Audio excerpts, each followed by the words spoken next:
হয় মাৰ নামত এজোপা গছ আমি ৰোপণ কৰিব লাগে সেই নিমিত্তে ভাৰতীয় জনতা পাৰ্টিয়ে এক কাৰ্যক্ৰম সামাজিক কাৰ্যক্ৰম অৰ্থাৎ সামাজিক আন্দোলন হিচাপে লৈ যোৱাৰ প্ৰয়াস চলোৱা হৈছে নিশ্চিতভাৱে মই প্ৰতিজন সন্মানীয় ব্যক্তিক আহ্বান জনাম যে মা যেনেকৈ মৰমৰ মা যেনেকৈ আমাৰ শ্ৰদ্ধাৰ মা যেনেকৈ আমাৰ ভক্তিৰ মাৰ প্ৰতি যি মমতা এই মমতা ৰাখি এজোপা গছ পুলি ৰুই আমি প্ৰাকৃতিক পৰিৱেশ যিটো ইকুইলিব্ৰিয়াম বুলি কৈছে প্ৰাকৃতিক ভাৰসাম্যতা লগতে এই যে কিছুমান নতুন শব্দ আছে ৱাষ্টাৰ ডিষ্টাৰ্বেঞ্চ গোলকীয় উষ্ণতা এইবিলাকৰ হাত সাৰিবলৈ হ'লে আমি বৃক্ষৰোপণ কৰিবই লাগিব আৰু কৃত্ৰিম বানপানীবোৰ হাত সাৰিবলৈ হ'লেও আমাক বৃক্ষৰোপণ লাগিব এক প্ৰাকৃতিক পৰিৱেশ সুন্দৰভাৱে ৰাখিবলৈ হ'লে মই ভাবোঁ প্ৰকৃতি ঠিকে আছে আমি মানুহ জীৱশ্ৰেষ্ঠ মানুহ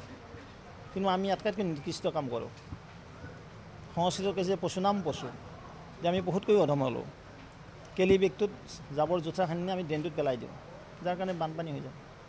কিন্তু এইবিলাক মানুহে কৰিছে আজি ইয়াত চাওক ইয়াতো বানপানী হ'ব নালাগে ইয়াতো ড্ৰেইনটো বন্ধ কৰিছে তো তেনেকুৱা কথা যে আমি সামাজিক আন্দোলন হিচাপে ল'ব লাগিব আমি সামাজিকভাৱে সচেতন হ'ব লাগিব বৃক্ষৰোপণ আমি কৰিব লাগিব কাৰণ বৃক্ষ কমাৰ কাৰণেও ইৰোশ্যনটো বেছি হৈছে যাৰ কাৰণে আজি আপোনালোকে গম পায় সমগ্ৰ ৰাজ্যখনতে বান এফেক্টেড কিমান হাজাৰ হাজাৰ দুৰ্গত হৈছে কিমান ৰেছ আমাৰ পৰা গুচি গ'ল এই প্ৰতি বছৰে বৰষুণ হ'বই লাগিব কিন্তু তাৰ পৰা আমি পৰিত্ৰাণ পাব লাগিব সেই নিমিত্তে যদি আমি অকণমান প্ৰকৃতিৰ প্ৰতি মৰম শ্ৰদ্ধা থাকে কিছু নহয় কিছু পাৰ্চেণ্ট আমি সকাহ পাম মই এইটোকে আহ্বান জনাম